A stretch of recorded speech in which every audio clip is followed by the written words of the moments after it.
Je n'aime pas la statue de Mary Wollstonecraft.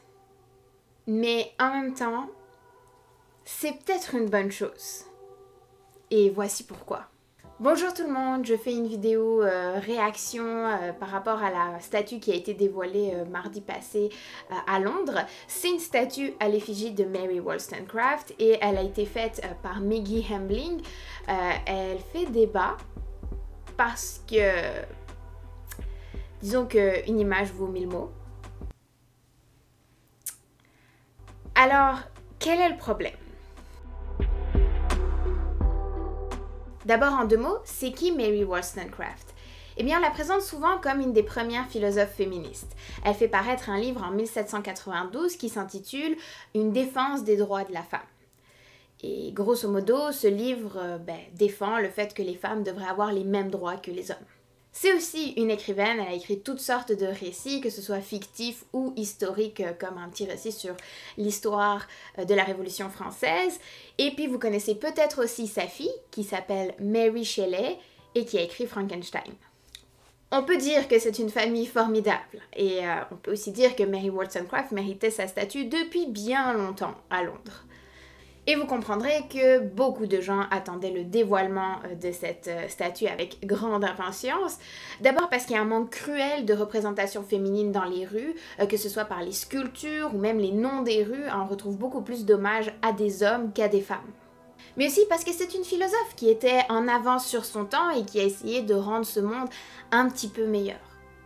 Fait qu'une grande personnalité représentée par une petite statue de femme nue, eh bien, c'est décevant.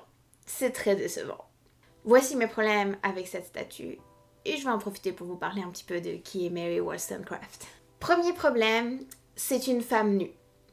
Alors, beaucoup de critiques ont dit « Oh, ça aurait été bien de représenter Mary Wollstonecraft avec ses habits, parce qu'après tout, toutes les autres grandes personnalités qu'on représente en sculpture, on les fait habiller. Ce serait un peu spécial de les avoir nues. » Mais, réponse de l'artiste, ce n'est pas Mary Wollstonecraft.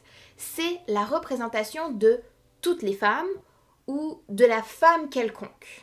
Bon, passons au-dessus que la femme quelconque est représentée ici avec un corps qui répond à tous les standards de beauté actuels. Le problème reste. Pourquoi représenter toutes les femmes avec une femme nue? Cela fait écho à un problème plus grand en art, qui est l'objectivisation de la femme et du corps féminin idéalisé, particulièrement par des artistes masculins. Alors oui, il y a des corps masculins qui sont représentés nus. Mais on va s'entendre que, il y a beaucoup plus de corps féminins qui sont représentés nus, ou de façon suggestive. Et deuxièmement, ça catégorise la femme comme une source de plaisir. Et ça pose la question... Pourquoi utiliser la nudité? Dans les tableaux du passé, on sait que la femme était plus objet, plus source de plaisir. Ici, à quoi sert la nudité? Quel est le but derrière cette nudité? Je ne sais pas ce que ça ajoute, mais ce qui est sûr, c'est qu'il y a un poids du passé en art concernant la nudité féminine, et c'est pas du tout pris en compte dans cette œuvre d'art. On me répondra peut-être, oui, mais on cherche à représenter l'essence féminine, et donc la nudité est cette essence même. Et ça me pose un autre problème. Bon, tout d'abord, pourquoi vouloir honorer une femme exceptionnelle en utilisant l'image d'une femme quelconque ou la noyer dans toutes les femmes? Et attention, je comprends l'idée de vouloir représenter ce qu'elle a fait pour la femme. Mais selon moi, il devrait y avoir quand même une distinction entre l'honorer elle et honorer sa pensée. Et je pense que la meilleure réponse à cette critique particulière, et c'est finalement peut-être la réponse que je formule aussi, c'est qu'on peut se demander si les monuments pour honorer des femmes féministes devraient être conventionnels. Pour honorer des femmes féministes, est-ce qu'on devrait utiliser une méthode conventionnelle? Ce que je veux dire, et je trouve que c'est un argument intéressant, c'est que la façon de représenter les hommes, en costume, cravate, très droit, dans du marbre, c'est une façon masculine de concevoir l'hommage en art. Je pense que oui, il est intéressant de se risquer dans quelque chose d'autre pour ne pas juste copier un art masculin, mais représenter quelque chose qui soit vraiment à l'image féministe. Mais forcément, se risquer à faire autre chose, briser les codes, c'est aussi risquer de se planter. Je pense que si la vocation de l'œuvre est de rendre hommage à une idée, plus peut-être même qu'à une personne, il est important que cette œuvre représente vraiment l'esprit de la pensée mise à l'honneur. Alors Mary Wollstonecraft, c'est une femme originale qui est très atypique pour son temps, donc oui, il fallait effectivement une œuvre atypique. Mais son cheval de bataille, c'est l'éducation des jeunes filles, qui selon elle est la cause première des inégalités. Et non, ce n'est pas une idée originale de Beauvoir. Faire une statue qui a une sorte d'intention essentialisante de la femme, c'est passer complètement à côté de la pensée de Mary Wollstonecraft. Alors, petit topo de la pensée philosophique de Mary Wollstonecraft. Et oui, on ne peut pas s'empêcher d'enseigner. Son texte devenu célèbre, Une défense des droits de la femme, devient célèbre car il s'agit d'une attaque à un autre penseur de l'époque, Edmund Burke. Edmund Burke. Celui-ci défend la monarchie et les traditions, alors que Mary Wollstonecraft critique tout ça en défendant plutôt l'idée de citoyenneté pour tous et toutes.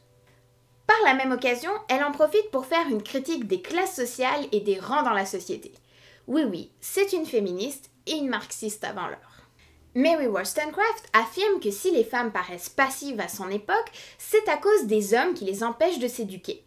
Le fait qu'elles soient bloquées dans la sphère privée, c'est-à-dire dans leur maison, dans le ménage, les empêche de se développer d'un point de vue rationnel.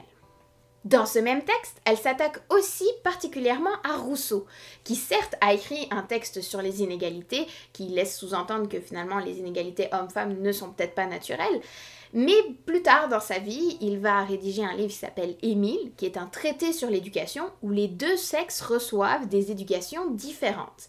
Il y défend que la femme est naturellement dépendante. Pour Wollstonecraft, Rousseau a tout faux. La femme n'est pas de nature différente de l'homme, premièrement. Elle est construite différemment. Rousseau a aussi toute une idée de la société qui va mal à cause de la raison qui aurait corrompu nos sens, etc. Et Wollstonecraft est d'accord que la société va mal, mais pour elle, ce n'est pas parce que la raison a corrompu nos sens, c'est parce que la moitié de la population n'a pas accès à une éducation rationnelle. On lui empêche d'accéder à la raison. Et ça, c'est vraiment le problème. En d'autres mots, elle critique déjà dans son temps l'idée essentialiste de la femme. Alors une statue qui essentialise la femme dans une seule figure, c'est vraiment passer à côté du propos de Wollstonecraft, à mon sens. Ça aurait été bien de représenter plein de femmes différentes et pas nues, mais en train de lire, d'apprendre, puisque c'est ça qui est au cœur de la pensée de Wollstonecraft. Mais aussi, une œuvre non figurative aurait pu très bien faire la job, juste quelque chose qui reflète un petit peu plus sa pensée. Mais malgré tous ces problèmes que j'ai avec la statue, je pense qu'elle n'est pas une mauvaise chose. Il y a peu de chances que la commission qui ait choisi cette représentation l'ait fait sans savoir l'impact qu'elle aurait. Il y a des chances que ce backlash qu'elle a subi soit voulu. Et pourquoi je dis ça? Je vais sonner très utilitariste ici, mais le fait que cette statue soit un raté, entre guillemets, amène une grande visibilité à la philosophe. J'ai vu tellement d'articles, de débats passer sur cette statue, jamais une statue conventionnelle n'aurait eu cet effet. On aurait peut-être une petite brève, même on n'en aurait peut-être pas parlé ici, et puis c'est tout. Et pour cette raison, la statue, sans faire exprès, ou en le faisant justement, je ne sais pas, est tout à fait en accord avec notre époque actuelle. Quand on pense comment fonctionne la communication sur les réseaux sociaux aujourd'hui, c'est le débat, c'est le choc qui va faire circuler une info. Et c'est exactement ce que fait cette statue. Alors oui, je ne veux pas vous mentir, je suis déçue de cette œuvre. Mais en même temps, j'aurais jamais écrit cette vidéo autrement. Fait que oui, l'œuvre a réussi son coup, c'est-à-dire de nous faire parler de Mary Wollstonecraft. Maintenant, qu'est-ce que ça donnera dans le temps? Je ne sais pas. Il reste que je suis déçue de ne pas avoir peut-être quelque chose de plus conventionnel pour elle, un vrai buste de sa personne, parce que il y a tellement de figures masculines qui sont représentées ainsi, ça me donne l'impression qu'on ne prend pas au sérieux les femmes. Mais en même temps, cette statue amène un débat intéressant sur repenser l'hommage en art et quelque chose de différent pour représenter des personnes différentes. mais c'est peut-être au détriment de la personne qui est censée être représentée ici.